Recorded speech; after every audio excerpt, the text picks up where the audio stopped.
Mataku memerah mendengar perkataan Papa.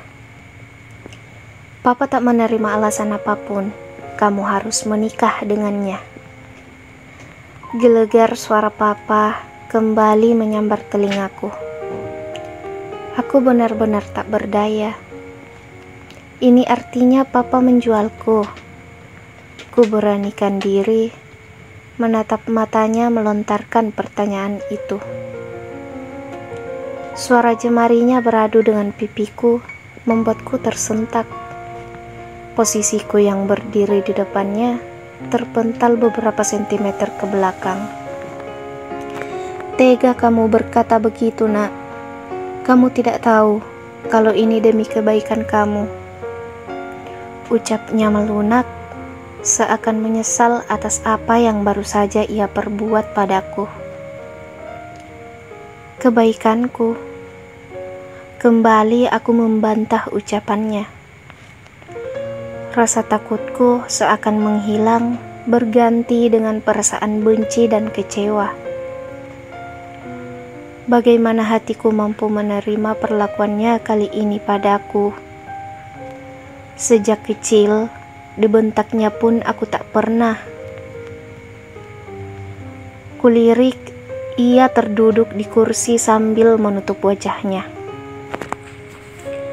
Untuk pertama kalinya, laki-laki yang selalu memanjakanku itu memarahiku dengan sangat keras, bahkan sampai memukulku. Aku tahu, ia sedang menangis. Aku mengenalnya dengan baik. Ia papaku tak akan pernah tega untuk menyakitiku. Winda, sini nak. Dengan suara berat, ia melambaikan tangannya, mengisyaratkan agar aku mendekat padanya. Langkahku sedikit ragu untuk menghampirinya. Win, kali ini Papa mohon padamu, menikahlah dengan anak Pak Handoko. Dia pemuda yang baik, Papa jamin. Ucapannya terdengar lirih dan memohon. Aku tak sanggup menahan jatuhnya kristal bening di mataku. Aku memeluk laki-laki tua itu dengan perasaan bersalah karena telah menyakiti perasaannya. Pa, ini bukan karena hutang Papa kan? Ucapku mencoba memastikan niatnya menikahkanku dengan pemuda yang sama sekali tidak aku kenal. Win, tak ada satu orang ayah pun yang mau melihat anaknya jatuh ke tangan orang yang salah. Percayalah kata-kata Papa. Tak mungkin Papa menyerahkanmu pada orang yang salah. Ucapnya meraih daguku, kemudian mengelus pipiku. Pak Handoko adalah majikan Papa. Sudah bertahun-tahun Papa bekerja sebagai tukang kebunnya. Kepercayaannya begitu besar pada Papa sehingga ia berani memberikan pinjaman kepada Papa untuk biaya operasi Mama beberapa bulan yang lalu.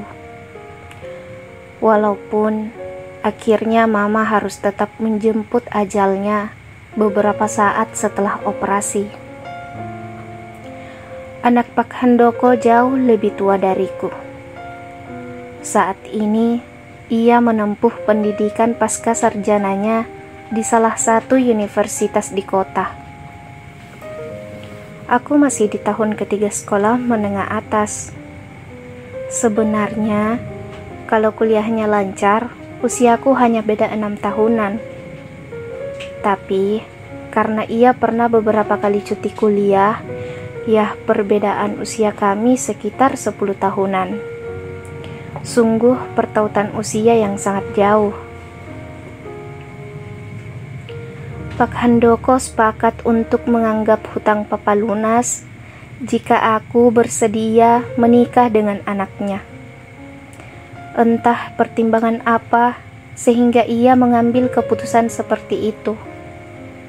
Padahal, andaikan ia mau, pasti ia bisa mendapatkan menantu yang cantik dan kaya. Pa, Winda akan menuruti Papa jika ini bukan karena hutang Papa semata-mata. Ucapku sambil menunduk, ada rasa sedih yang tak mampu aku gambarkan. Setelah baru-baru ini aku kehilangan ibuku, sekarang aku harus menikah dengan orang yang tak aku cintai. Bahkan melihat wajahnya pun tak pernah. Win, kamu percaya kan sama Papa? Pertanyaan itu terdengar seperti pertanyaan untuk meyakinkanku. Aku mencoba menelisik tentang tujuan Papa yang sesungguhnya. Apakah dia laki-laki yang baik, sehingga Papa begitu yakinnya bersedia menikahkan aku dengannya? Pa, boleh aku bertemu dengannya?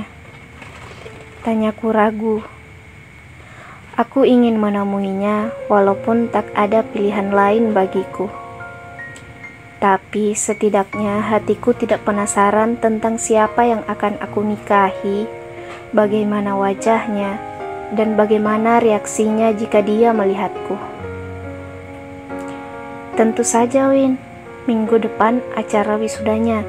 Setelah itu ia akan pulang ke sini. Papa terlihat sedikit lega mendengar pertanyaanku. Ada binar bahagia di wajahnya. Sebahagia itukah Papa? Padahal dia akan menikahkan putri satu-satunya yang sangat ia sayangi. Apakah ia tidak sayang padaku lagi? Tidak mungkin sih. Tapi kenapa? Aku tak berani menanyakan itu langsung ke Papa. Aku tidak ingin melihat mendung di matanya lagi. Seminggu berlalu, tibalah saatnya kami untuk bertemu. Papa mengantarku ke rumah majikannya.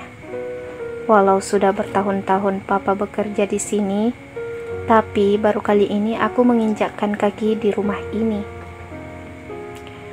Rumah mewah berlantai 3 sangat luas menurutku.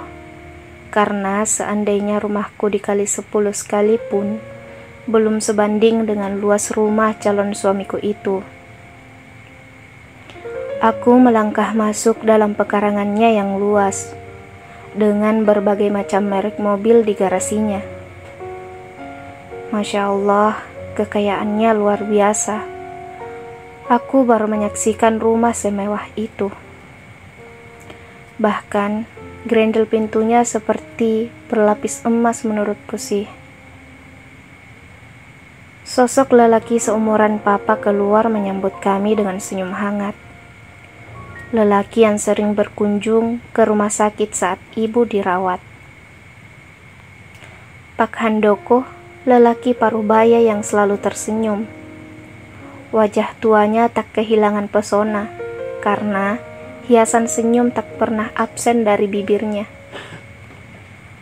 Masuk nak, Raka ada di dalam menunggumu. Ucap lelaki ramah itu meraih pundakku.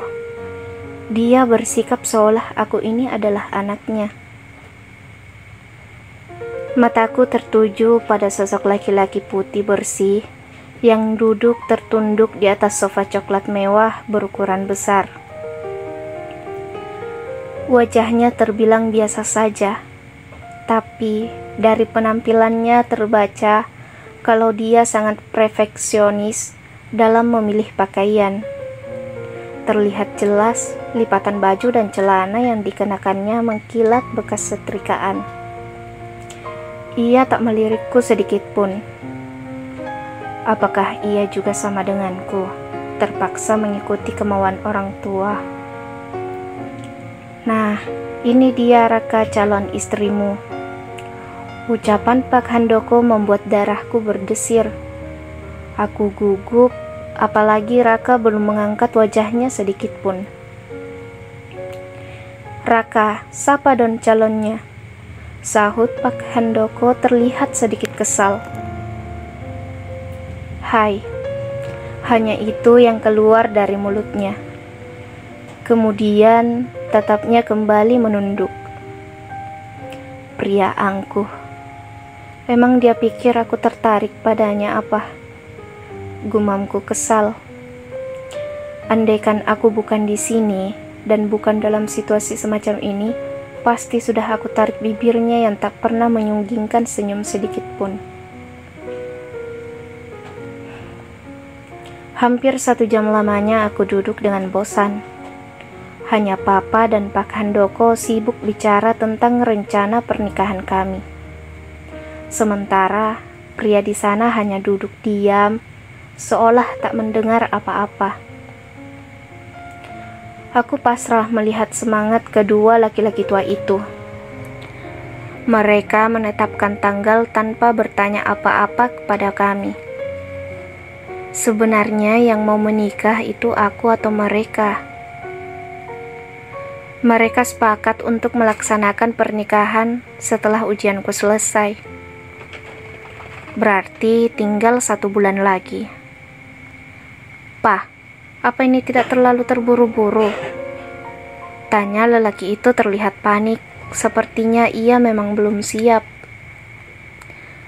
"Raka, kebaikan itu harus disegerakan," ucap Pak Handoko sambil menatap tajam ke arah anaknya yang hanya bisa manut menuruti perkataan papanya. "Raka, bawalah Winda berjalan-jalan ke taman belakang. Kalian berkenalan dulu." Sontak kami langsung menatap lelaki tua itu. "What?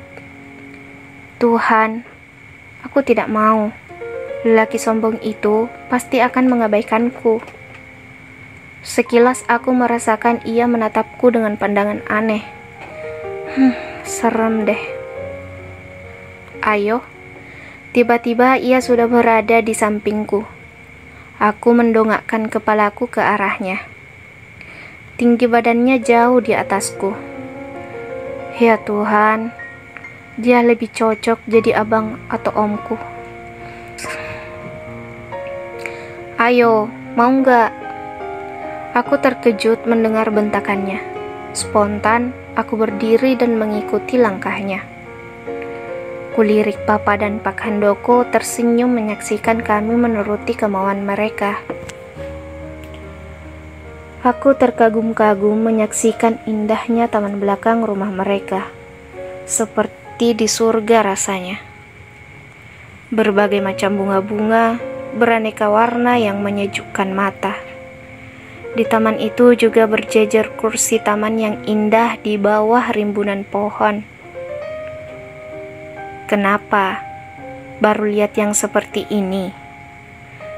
Pertanyaan itu bagai pisau tajam menusuk jantungku. Kekagumanku pada taman itu sirna.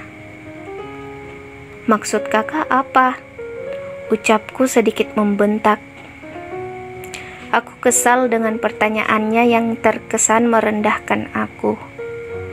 Walaupun hati kecilku mengakui kalau aku memang baru menyaksikan taman seindah ini. "Aku benar kan?" tanyanya sambil tersenyum mengejekku. Aku melangkah meninggalkannya, tapi ia malah menarik tanganku. "Hei bocah, mau mengadu sama papa?" Dasar bocah. Aku menatapnya tajam, ingin sekali aku mengacak-ngacak rambutnya yang tersisir rapi itu. Aku membayangkan dia pasti sangat marah kalau itu aku lakukan. Aku tersenyum kecil membayangkannya. Lo kok malah senyum? Benar kan kamu mau mengadu?" ucapnya terlihat kesal. "Sorry ya, aku bukan orang seperti itu," sahutku memonyongkan bibir ke arahnya. Andaikan bukan karena papa sudah kujewel kupingmu itu," ucapnya mulai gregetan dengan sikapku. Sama, andaikan bukan karena papa, sudah kuacak-acak rambut kakak. Hahaha. Aku tertawa sekali lagi membayangkan itu. Dasar bocah, umpatan itu keluar lagi dari mulutnya sehingga memancing emosiku. Dasar om-om, sahutku membalas umpatannya. Dia menarik jilbab yang aku kenakan dan mendekatkan wajahnya pas di hadapanku. Aku sedikit ketakutan, tapi aku berusaha pura-pura menantang. Om, ini namanya pelecehan. Menarik jilbab orang itu pelecehan. Ucapku sedikit terbata-bata. Ia menjauhkan wajahnya dariku. Aku menarik nafas lega. Baiklah, tapi sebelum menikah, aku ingin kita membuat perjanjian. Ucapnya kemudian dengan wajah serius. Perjanjian? Perjanjian apa, Kak? Tanyaku penasaran. Perjanjian pranikah, ucapnya santai. Kayak artis saja, rutukku. Keberatan? Tanyanya seakan mengancamku. Oke, aku tidak keberatan, timpalku menantang. Bersambung.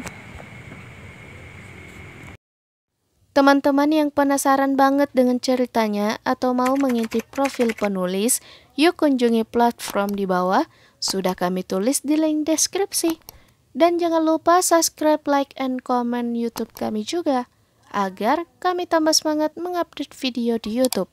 Terima kasih, wassalam.